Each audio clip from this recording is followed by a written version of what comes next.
I'm 75 now, and I can't remember anybody except the Queen being there. 7 minutes. C'est tout ce qu'il a fallu pour que des siècles de tradition royale soient bouleversés à huis clos, alors que l'horloge sonnait une note inquiétante. Le monde de Camilla commença à s'effondrer, non pas à cause de rumeurs ou de fuites dans la presse, mais par la bouche de celui en qui elle avait le moins confiance. Les murmures dans cette pièce brisèrent les alliances, stupéfièrent les courtisans et mirent Camilla dans une colère sans précédent dans la maison royale. Le choix final de Charles pour la couronne ne se porta pas sur elle. Avant d'approfondir ce que cela signifie réellement pour la famille royale, abonnez-vous pour ne rien manquer. Tout a commencé par un silence inhabituel au palais. Les murmures semblaient voyager plus vite que les pas. Les couloirs habituellement animés par les assistants, les conseillers et le personnel royal se transformèrent soudain en étroits canaux de tension. Les assistants de haut rang échangèrent de brefs regards entendus, mais parlèrent à voix basse. Un événement monumental venait de se produire, quelque chose de trop important pour rester secret longtemps. Même la façon dont les gardes se déplaçaient à leur poste trahissait l'atmosphère, rigide, incertaine, pleine d'attente. Derrière des portes closes, Charles avait pris une décision qui allait retentir dans tous les recoins de la monarchie. En présence d'Anne et de Guillaume, et avec quelques conseillers triés sur le volet comme témoins, il avait finalisé son choix pour la couronne. Une déclaration symbolique et stratégique concernant celui qui incarnerait la continuité cérémonielle de la monarchie si sa santé venait à faiblir. Ce n'était pas une simple formalité, c'était une déclaration, et en la faisant, Charles tenait délibérément Camilla à l'écart de la pièce. L'exclusion n'était pas fortuite. Les personnes présentes se souviendront plus tard du calme absolu avec lequel Charles signa le document presque comme s'il avait accepté que cette décision déclenche une tempête. Il s'appuyait sur le pragmatisme inébranlable d'Anne et la vision moderniste de Guillaume. Ensemble, ils élaborèrent un plan qui plaçait l'avenir de la couronne au-dessus de la loyauté personnelle. Camilla, qui avait lutté des décennies pour être acceptée par la famille et le public, ne fut pas associée à ce moment décisif. Lorsque la décision fut prise, Camilla ne fut pas immédiatement informée. Pendant 7 minutes complètes, l'affaire resta contenue juste assez longtemps pour que le personnel du palais puisse saisir l'ampleur des événements. Ce délai, bien que bref, créa un effet domino de spéculation. Les conseillers réagirent rapidement et silencieusement, mais dans leur tentative de contrôler le flux d'informations, ils intensifièrent involontairement le suspense. Un murmure par-ci, un regard par-là, il suffisait à la plus jeune assistante pour sentir que quelque chose de radical s'était produit. Dans ses appartements privés, Camilla restait inconsciente. Ignorante qu'à cet instant précis, son rôle dans la future vie cérémonielle de la monarchie était en train d'être réécrit à son insu. Ignorant qu'un nouveau nom avait été placé là où le sien figurait autrefois. Ignorant que le choix de Charles allait déclencher l'une des confrontations les plus chargées d'émotions de l'histoire royale récente. Cet écart de 7 minutes allait symboliser bien plus qu'un simple retard. Cela représentait la distance qui s'était creusée entre Charles et Camilla, un fossé creusé non pas du jour au lendemain, mais au fil de mois de manœuvres discrètes, d'alliances chuchotées et de conversations stratégiques auxquelles elle n'avait jamais participé. Des membres du personnel au service de la monarchie depuis des décennies ont admis plus tard n'avoir jamais vu la reine consorte ainsi prise au dépourvu. Un présage planait dans l'air tel un nuage d'orage prêt à éclater. Ce n'était pas un simple acte administratif. C'était une trahison enveloppée dans un parchemin royal, scellé dans la tradition et prononcé avec une précision chirurgicale. Dès que Camilla découvrirait la vérité, toutes ses convictions quant à sa place au sein de la monarchie voleraient en éclats et l'onde de choc ne resterait pas confiné dans les murs du palais. Mais pour comprendre pourquoi la réaction de Camilla fut si explosive, il faut démêler les conversations privées qui ont conduit Charles à un choix que personne n'avait anticipé. Des semaines avant l'explosion du palais, des réunions discrètes ont commencé au crépuscule. Charles, de plus en plus fragile mais résolument déterminé, a commencé à organiser des réunions imprévues avec Anne et William, excluant Camilla de manière explicite. La nature de ces réunions était entourée de mystères, mais les initiés murmuraient au sujet de la stratégie de succession des dernières volontés et d'un tournant historique. Derrière ces portes de chêne, un plan se dessinait qui allait réécrire à jamais l'avenir de la monarchie. Tout commença subtilement, presque imperceptiblement. Au début, ces réunions étaient considérées comme des réunions de routine, peut-être des discussions sur le programme des cérémonies ou des affaires d'État. Mais à mesure que leur fréquence augmentait et que la liste des invités restait volontairement restreinte, il devint évident que quelque chose de plus se tramait. Charles ne se contentait pas de converser, il orchestrait. À une époque où sa santé était devenue une préoccupation discrète mais indéniable au sein du palais, il commença à réfléchir non seulement en monarque, mais aussi en homme soucieux de son héritage. Les conversations ne portaient pas sur le présent, mais sur ce qui adviendrait lorsqu'il ne pourrait plus diriger la couronne lui-même. Le cercle qu'il réunissait était restreint, réfléchi et révélateur. Anne, toujours pragmatique et fidèle à l'institution au-dessus des individus, devint sa plus proche confidente sur ces questions. Guillaume, sur le point d'hériter du trône, apporta une perspective moderne sur laquelle Charles s'appuya de plus en plus. 2 conseillers principaux, l'un du bureau constitutionnel, l'autre du service des communications, s'unirent pour déterminer comment chaque décision résisterait à l'examen juridique et à la perception publique. Enfin, un conseil juridique royal fut mis en place afin de garantir que les discussions soient codifiées de manière à ce qu'aucune ingérence future ne puisse les inverser. Ces réunions étaient axées sur la préservation de l'héritage, la confiance du public et la redéfinition de l'image royale pour la décennie à venir. Charles comprit que la monarchie était à la croisée des chemins. Son règne, bien qu'historique, fut par nature transitoire. Il se considérait comme un pont entre 2 époques, entre le déclin du respect des traditions et la demande croissante d'une monarchie qui réponde aux sensibilités modernes.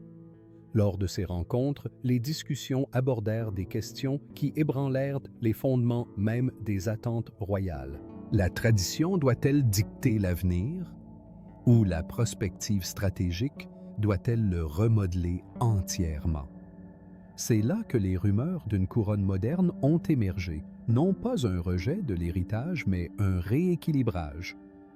Charles et son entourage ont exploré la possibilité de contourner certaines attentes cérémonielles de longue date pour confier la continuité de la couronne à des personnes capables de mieux unir le public. C'est lors d'une de ces séances nocturnes que prit forme la première ébauche de ce qui allait devenir son choix final pour la couronne.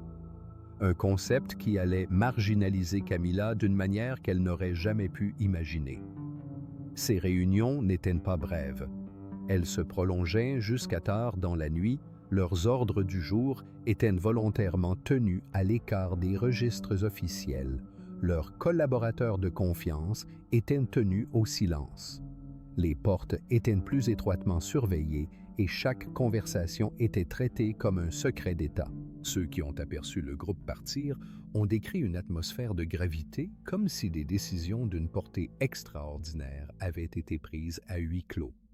Le langage employé au sein du personnel a également évolué subtilement. Des mots comme succession, image future et stabilité sont devenus plus courants, empreints d'une urgence discrète. Et pourtant, malgré toute sa prudence, le palais n'est pas insensible aux rumeurs. Camilla ne tarda pas à en déceler les tendances. Charles se retirait plus tôt que d'habitude, prétextant la fatigue pour ensuite convoquer des réunions avec Anne et William loin d'elle. Les courtisans qui se confiaient autrefois à elle devinrent méfiants. Même les briefings de routine devinrent vagues. Pour une femme qui avait passé des années à sillonner les rouages de la politique du palais avec une précision calculée, ces signes étaient impossibles à ignorer. On lui cachait quelque chose d'important et elle sentait les murs de l'exclusion se refermer sur elle. Tandis que Charles et son cercle de confiance traçaient discrètement l'avenir du royaume Camilla, commençaient à pressentir qu'on lui cachait quelque chose de monumental. Camilla avait toujours été une experte en politique de palais, mais cette fois quelque chose semblait différent. Les conversations s'atténuèrent lorsqu'elle entra dans les pièces. William évitait son regard.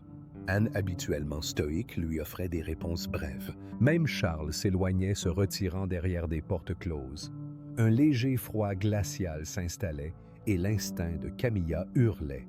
Une tempête se préparait et elle était au cœur de son action. Pendant des années, Camilla avait perfectionné l'art de décrypter le palais. Elle pouvait déceler les fluctuations de loyauté au moindre changement de ton, au regard fuyant ou aux conversations chuchotées qui s'arrêtaient une seconde trop tard.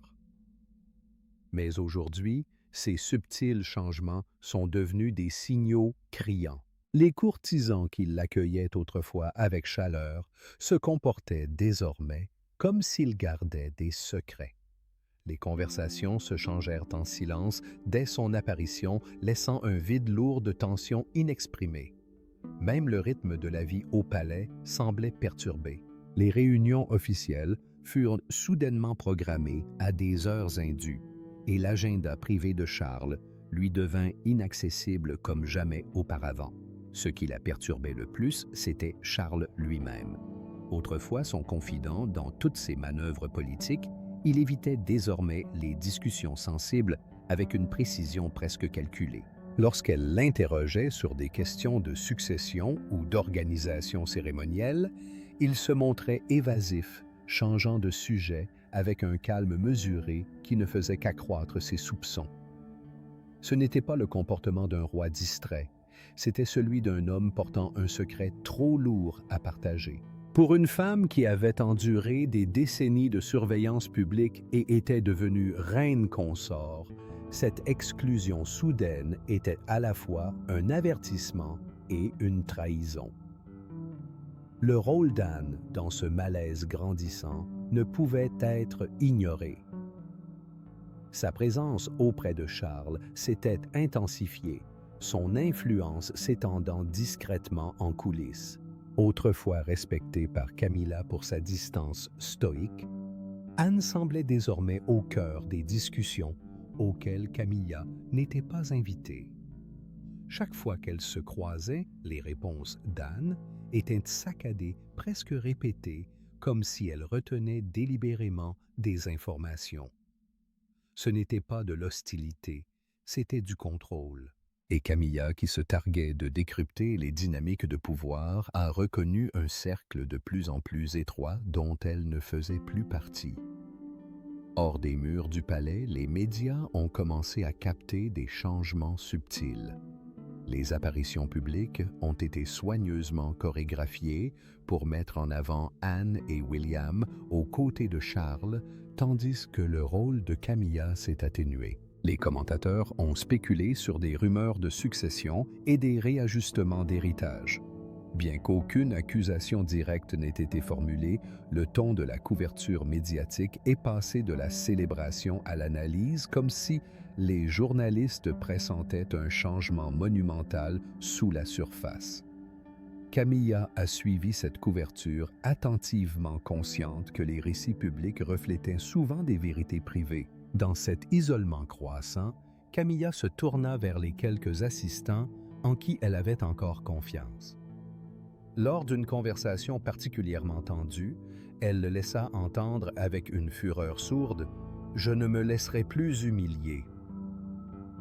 Ces mots étaient chargés d'histoire. Elle avait essuyé le mépris du public durant ses premières années auprès de Charles, traversé des décennies de scepticisme et s'était imposée à ses côtés comme reine consorte.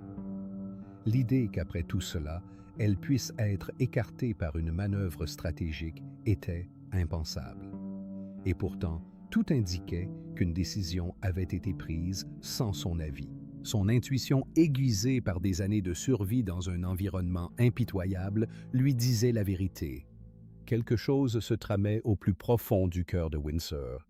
Quelque chose de puissant, quelque chose de dangereux. Le palais était devenu plus froid, plus silencieux, plus posé.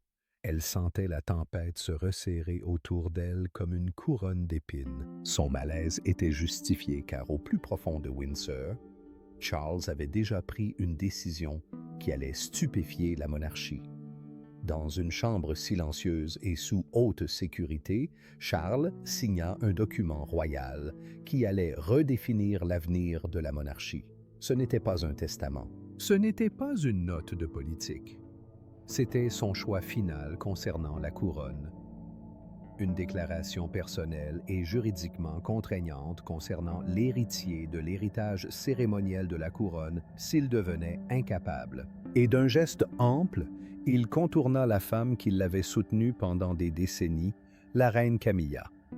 La décision fut prise dans le plus grand secret. Au cœur de l'aile la plus restreinte de Windsor, loin des regards indiscrets des courtisans et de la presse, Charles réunit un petit groupe soigneusement sélectionné. Étaient présents Anne William, 2 conseillers de confiance, et un conseiller juridique royal unique en son genre. L'atmosphère était tendue non pas par incertitude, mais parce que chacun dans la salle comprenait la gravité historique de ce qui allait se passer. Il ne s'agissait pas seulement d'un acte symbolique. Il s'agissait d'un rééquilibrage du pouvoir royal, d'une restructuration intentionnelle du futur paysage cérémoniel de la monarchie. Le document lui-même était méticuleux. Elle définissait la continuité cérémonielle de la monarchie, au cas où Charles ne pourrait plus s'acquitter de ses devoirs, non pas en termes de succession légale au trône, mais d'incarnation symbolique de la couronne. Traditionnellement, ce rôle incombait naturellement à la reine consorte. Mais cette fois, Charles rompait délibérément avec des siècles d'attente. Il désigna Catherine comme la figure choisie pour assurer les responsabilités cérémonielles et représentatives de la monarchie. Cette démarche visait à gagner la confiance du public, à renforcer l'image moderne de la couronne et à stabiliser le récit royal pour les décennies à venir. Le nom de Camilla fut volontairement omis et non négligé. Omis. Le libellé du document était sans ambiguïté, alors que les versions précédentes auraient pu l'inclure par défaut. Cette version finale ne contenait aucune disposition de ce type. Dans la formulation juridique, Catherine était identifiée comme la figure de la continuité de la couronne. Une position jamais officiellement reconnue auparavant, mais qui allait désormais façonner le protocole royal. En substance, Charles déclarait que lorsque les devoirs cérémoniels de la couronne auraient besoin d'un visage, ce ne serait pas Camilla qui se présenterait devant la nation. Ce serait Catherine. La signature elle-même fut solennelle. Charles, conscient du poids de sa décision, signa chaque page avec précaution, la plume ferme, l'expression indéchiffrable. Anne se tenait à ses côtés, lui apportant une force tranquille, tandis que la présence de Guillaume témoignait à la fois de son acceptation et de sa volonté d'affronter l'avenir. Le conseiller juridique veillait à ce que chaque ligne soit conforme au cadre constitutionnel, tandis que les conseillers observaient en silence conscient d'assister à un moment qui serait un jour disséqué dans les livres d'histoire. Dès que la signature finale fut apposée, le compte à rebours commença. Ce document était censé rester confidentiel à l'abri du public et des rumeurs internes jusqu'au moment opportun. Mais au palais, le véritable secret est une illusion fragile. Les 7 minutes entre la signature et la découverte de Camilla, allait devenir tristement célèbre. Tous ceux présents dans cette pièce comprenaient qu'une fois la vérité connue, les conséquences seraient irréversibles. Ce n'était pas une question de si, mais de quand. Charles avait franchi un seuil irréversible. En consacrant le nom de Catherine et en excluant celui de Camilla, il envoya un signal clair quant à sa vision de l'avenir de la monarchie. Ce fut une décision née non pas d'une impulsion, mais d'un calcul stratégique. Il était convaincu que l'image de Catherine, la confiance du public et sa force tranquille préserveraient la couronne pendant les années tumultueuses à venir. Mais ce faisant, il alluma sciemment une mèche qui le mena droit au cœur de Camilla. Mais les secrets restent rarement enfouis dans l'enceinte royale, et celui-ci allait éclater de façon spectaculaire. Lorsque le contenu du document fut accidentellement révélé à Camilla, le temps sembla s'arrêter. Durant ces 7 minutes fatidiques, son visage perdit toute couleur. Ses assistants se précipitèrent pour intercepter la fuite et les couloirs du palais se transformèrent en théâtre silencieux de trahison.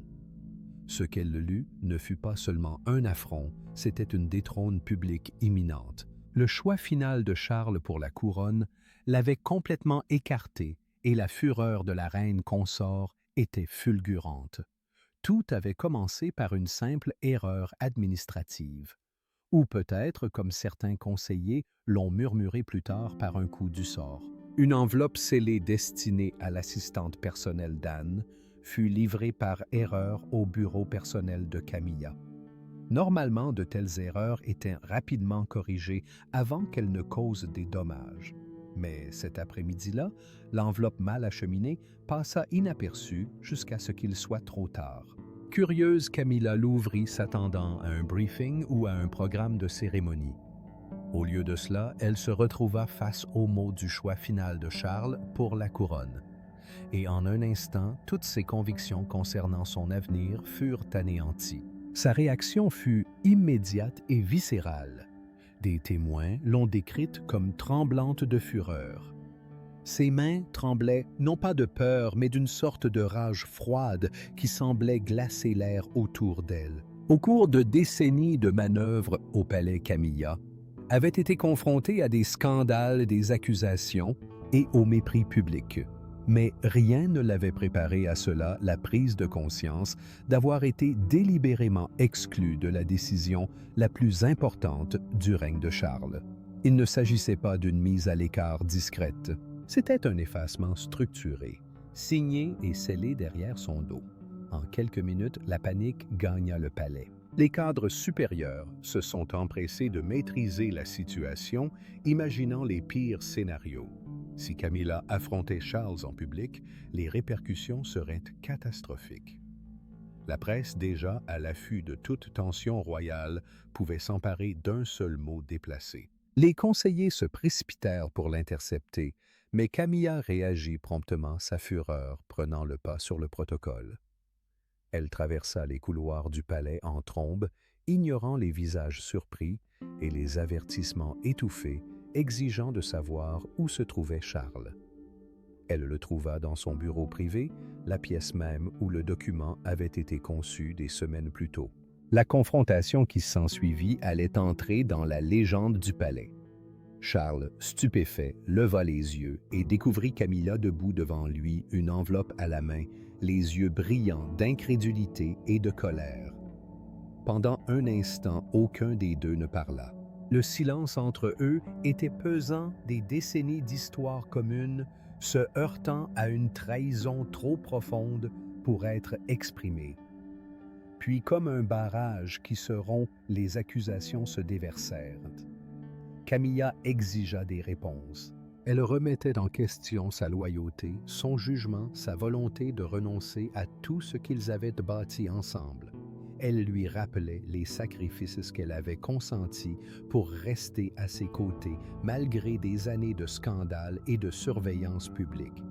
Mais Charles, acculé et épuisé, défendait sa décision comme une décision prise pour la couronne et non pour lui-même. il insista sur le fait que la survie de la monarchie dépendait de la perspective d'avenir et non du passé. L'échange fut houleux, chargé d'émotions, et des paroles d'une franchise brutale furent prononcées indéniables. À l'extérieur du bureau, ses conseillers principaux écoutaient dans un silence terrifié, conscients qu'il ne s'agissait pas d'une discussion ordinaire. C'était une fissure dans les fondations royales, une tempête privée capable de remodeler l'histoire publique. En 7 minutes, le monde de Camilla avait basculé, et elle avait clairement fait comprendre que cette trahison ne serait pas oubliée. Mais les propos de Camilla lors de cette confrontation allaient non seulement briser leur lien personnel, mais aussi déclencher une réaction en chaîne au sein de la monarchie. Pendant des années, Camilla a soutenu Charles malgré les scandales, le mépris public et les tempêtes politiques. Mais cette nuit-là, la retenue de la reine consort a cédé. Derrière les portes closes des voix s'élevèrent des accusations fusèrent et des décennies de ressentiment enfouis remontèrent à la surface.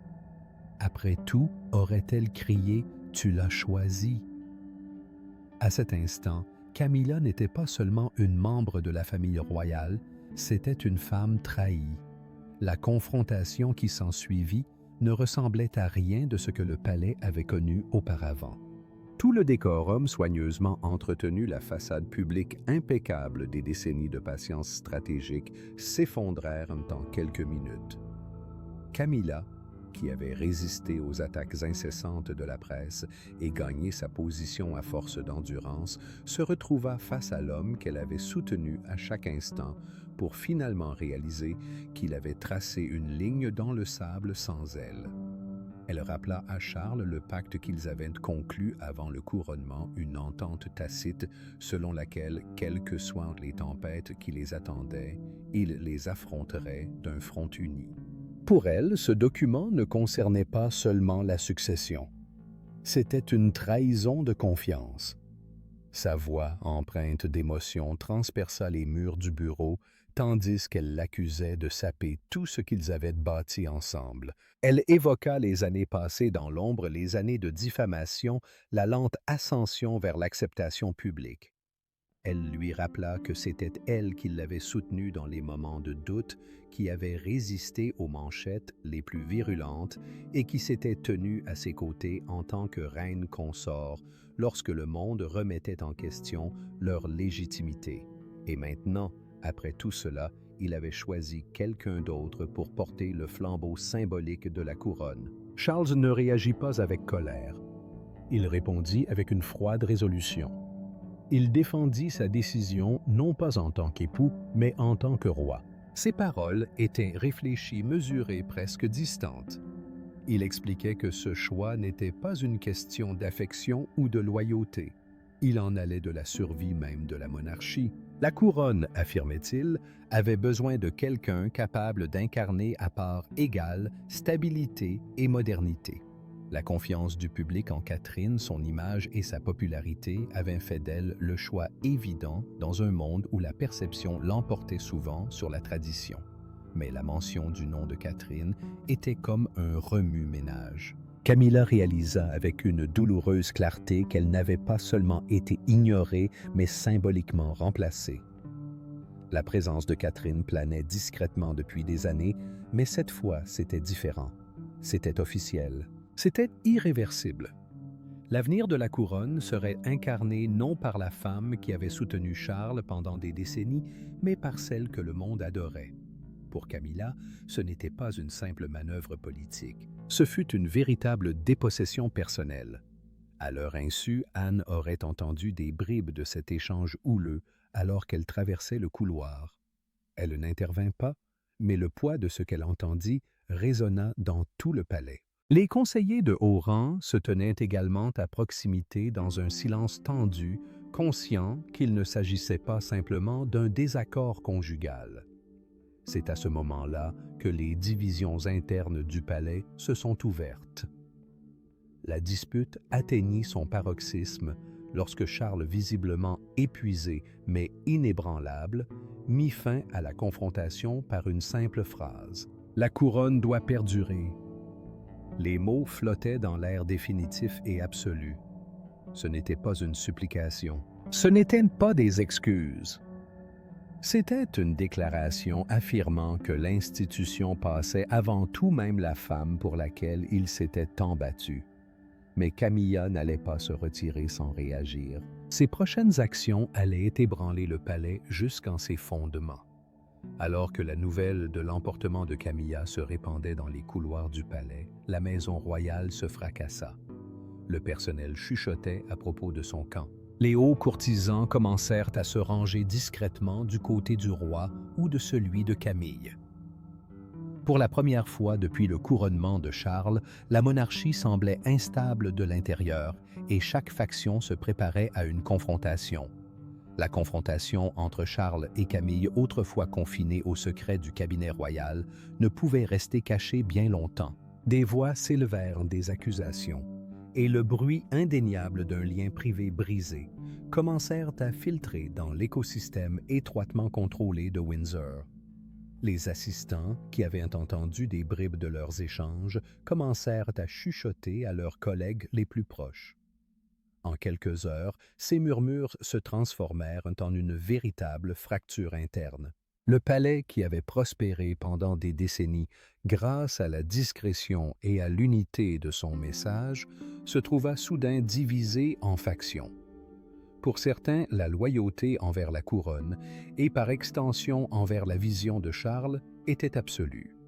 Les conseillers principaux, les assistants constitutionnels et ceux qui étaient proches de Guillaume et Anne commencèrent à consolider leurs efforts. Leurs rencontres devinrent plus fréquentes et leurs communications plus affûtées.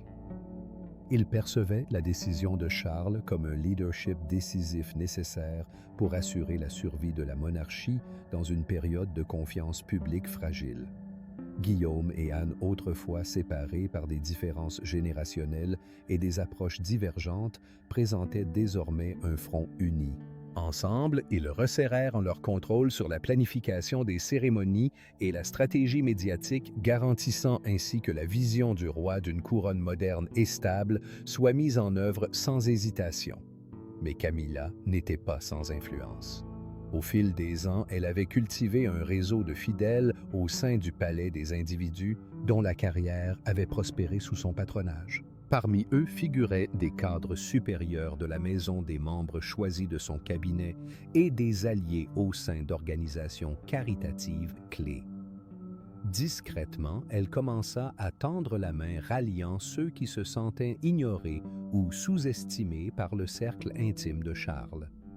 Sa stratégie ne consistait pas en une rébellion ouverte, mais plutôt par des campagnes de chuchotement, des assurances privées et des rappels subtils de loyauté passée. Ce bras de fer invisible s'est rapidement propagé au-delà des murs du palais. Des rumeurs ont atteint les tabloïds, des fuites subtiles et soigneusement formulées sur des failles au sein du palais, des tensions internes croissantes et des questions sur la succession. Bien que personne n'ait osé s'exprimer ouvertement, le langage de ces articles était sans équivoque. L'image autrefois unifiée du palais vacillait. Le service de presse de Buckingham s'efforçait de maintenir un front uni, publiant des communiqués soigneusement formulés, mettant l'accent sur l'harmonie et une vision commune. Mais les initiés savaient que derrière ce langage soigné se profilaient deux pôles de pouvoir et aucun n'avait l'intention de reculer. Le rôle de Catherine dans ce drame était à la fois discret et puissant. Elle ne s'exprimait pas publiquement, n'intervenait pas dans les conflits internes, mais sa présence se faisait sentir dans chaque conversation. Son rôle imminent de future figure de la monarchie ajoutait une pression discrète à la situation. Les conseillers des deux camps pesaient leurs mots avec prudence lorsque son nom était évoqué. Si Camilla percevait l'ascension symbolique de Catherine comme une trahison personnelle, d'autres y voyaient une fatalité stratégique, une transition qui consoliderait l'importance de la couronne pour des générations. Alors que les divisions internes s'accentuaient, le palais de Buckingham commençait à se préparer à d'éventuelles retombées médiatiques. Des réunions de crise furent organisées pour gérer les récits au cas où la confrontation ou le document serait divulgué. Certains hauts fonctionnaires reconnurent en privé que le palais n'avait pas connu une telle instabilité depuis l'époque tumultueuse de Diana. Cependant, contrairement à cette époque, cette crise n'était pas externe. C'était à l'intérieur des murs du palais une scène chargée d'émotions stratégiques et dangereusement proche du trône lui-même. Et puis, alors que les tensions atteignaient leur paroxysme, Charles fit un geste stupéfiant qui réduisit au silence toutes les salles de Windsor. Dans un discours télévisé diffusé sans fuite préalable, Charles fit face à la nation d'une voix tremblante mais résolue. « La couronne doit perdurer au-delà des personnalités », déclara-t-il. Son discours méticuleusement rédigé confirmait son choix final. Catherine porterait symboliquement l'héritage cérémoniel de la couronne en cas d'incapacité. L'absence de Camilla lors du discours était assourdissante. La monarque avait parlé, et la reine consort avait été publiquement mise à l'écart. La décision de prononcer un discours national prit tout le monde par surprise. Même les hauts courtisans habituellement prévenus à l'avance furent surpris par le timing. Le palais avait choisi 1 heure de grande écoute, s'assurant ainsi que la nation et le monde entier seraient attentifs. Ce n'était pas une annonce fortuite. C'était un moment calculé de théâtre constitutionnel. Une déclaration destinée à consolider l'héritage de Charles et à contrôler le récit avant que les rumeurs ne prennent racine. L'époque des murmures, des fuites et des divisions internes était révolue. Désormais, le roi allait s'adresser directement à son peuple. Charles commença son discours avec une grâce solennelle, reconnaissant les défis de la nation et réfléchissant au poids de son règne. Mais son ton changea à mesure qu'il abordait le cœur du discours. Il parla de continuité du rôle intemporel de la couronne comme force stabilisatrice dans un monde imprévisible. Il a évoqué la modernisation, la nécessité d'une monarchie reflétant les valeurs du présent plutôt que de s'accrocher aux structures du passé. Il a parlé d'unité, un thème récurrent dans chaque phrase soigneusement dosée, annonçant le moment qui allait redéfinir l'avenir de la monarchie. Puis vint la déclaration. Catherine, annonça-t-il, assumerait les responsabilités cérémonielles de la couronne en cas d'incapacité. Elle fut présentée non comme une remplaçante, mais comme une figure de stabilité. Elle incarnait la force, la grâce et la modernité dont la monarchie avait besoin pour prospérer dans les années à venir. Il loua sa dignité discrète, son service et la confiance du public en elle. L'effet fut sismique. En un instant, Charles avait fait de Catherine le cœur symbolique de l'avenir de la couronne et avait simultanément effacé le rôle de Camilla de cette vision. Le plus frappant cependant était ce que Charles ne disait pas. Le nom de Camilla n'était jamais mentionné. Pas une seule fois. Cette omission délibérée était aussi puissante que la déclaration elle-même. Pendant des années, elle s'était tenue à ses côtés, son égale lors des cérémonies publiques, gagnant peu à peu sa place dans la conscience nationale. Et maintenant, devant des millions de téléspectateurs, elle était silencieusement effacée de l'avenir de la monarchie. Ce n'était pas une insulte personnelle murmurée dans les couloirs du palais. C'était une déclaration nationale, indéniable. Et pour finir, la réaction a été immédiate et explosive. Les réseaux sociaux ont explosé en quelques minutes. Les hashtags sont en vogue sur toutes les plateformes. Les gros titres défilent en temps réel. Les journaux publient en urgence des éditions spéciales aux gros titres. Charles désigne Catherine comme future reine. Gardienne Camilla est exclue changement historique à Windsor. Les commentateurs ont décrit ce discours comme un tournant, l'annonce royale la plus importante depuis l'accession de Charles au trône. Les partisans ont salué cette décision comme visionnaire. Les critiques l'ont jugée impitoyable mais nulle, ne pouvaient nier son impact. Au sein de la famille royale, l'atmosphère était électrique et tendue. Anne et William, qui avaient été au courant de la décision, observèrent la nation absorber la nouvelle avec un mélange de stupeur et d'admiration. Catherine, bien que silencieuse, devint du jour au lendemain le centre de l'attention royale. Et Camilla, observant dans l'ombre, comprit qu'il ne s'agissait plus d'une trahison privée. Ce fut un détrônement public relayé par tout le pays. Le palais se préparait à la suite des événements. La décision de Camilla était imprévisible et chacun savait que les conséquences pourraient bouleverser encore davantage la dynamique interne. Mais une chose était claire, Charles avait parlé avec fermeté.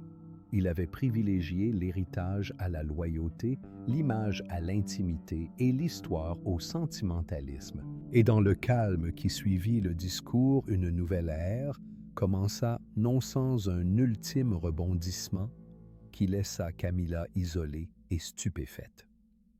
Finalement, la couronne parla plus fort que les titres, les rôles ou les liens personnels.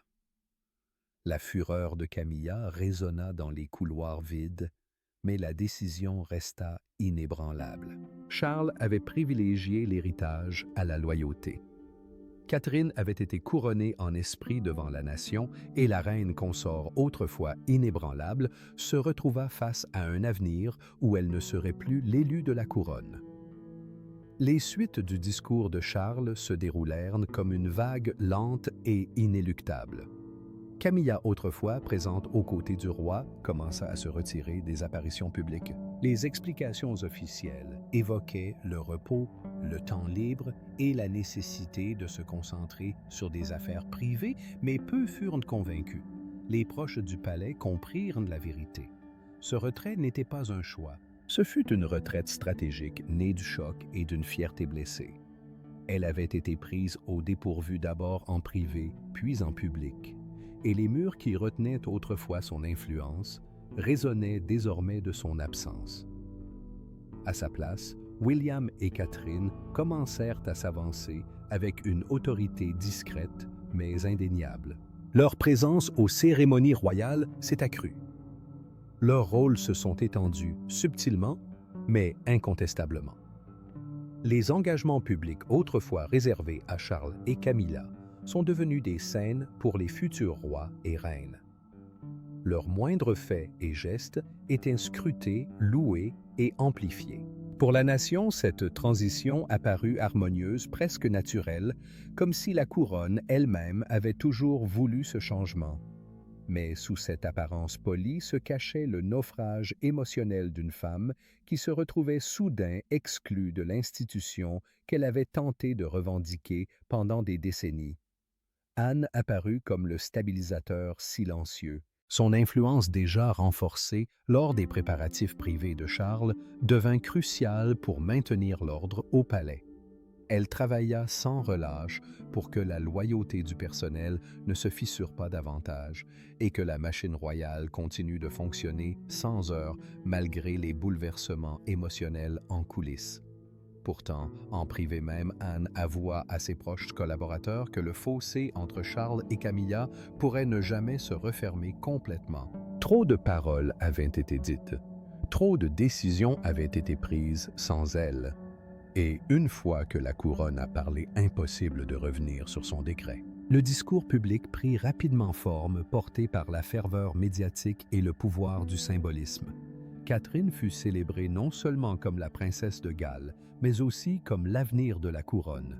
Les journaux la déclarèrent élue. Les commentateurs ont décortiqué chaque ligne du discours de Charles et les sondages ont reflété un regain de confiance du public dans l'orientation de la monarchie. Pour beaucoup, cette décision représentait une clarté en ces temps incertains. Pour d'autres, elle marquait une évolution impitoyable mais nécessaire. Pendant ce temps, l'isolement de Camilla s'accentuait de jour en jour. Ses anciens alliés commencèrent à prendre leur distance, ne voulant pas risquer de perdre les faveurs de la coalition royale dominante. Son silence devint à la fois un bouclier et une cage, la protégeant d'une nouvelle humiliation, mais l'enfermant dans un récit qu'elle ne pouvait plus contrôler. Il y avait une tragédie dans tout cela, mais une tragédie qu'elle avait elle-même créée. Elle avait bâti sa place auprès du trône grâce à des années de résilience et de calcul politique, mais elle avait sous-estimé le pouvoir de la volonté de la couronne lorsque l'héritage était en jeu. C'était plus qu'une histoire personnelle. Ce fut un moment décisif pour la monarchie, une décision qui allait façonner l'institution pour les générations à venir. Le choix final de Charles pour la couronne avait non seulement modifié la dynamique interne du pouvoir, mais avait aussi redessiné l'avenir royal à jamais. L'accession de Catherine au poste de gardienne cérémonielle marquait une monarchie moderne fondée sur l'image, la confiance et la continuité. La chute de Camilla, silencieuse mais indéniable, restera dans les mémoires comme un tournant. Et sous les yeux du monde entier, une chose est claire. Ce n'était pas seulement une décision, c'était un jugement royal. Merci d'avoir regardé. N'oubliez pas d'aimer et de vous abonner et à bientôt pour la prochaine vidéo.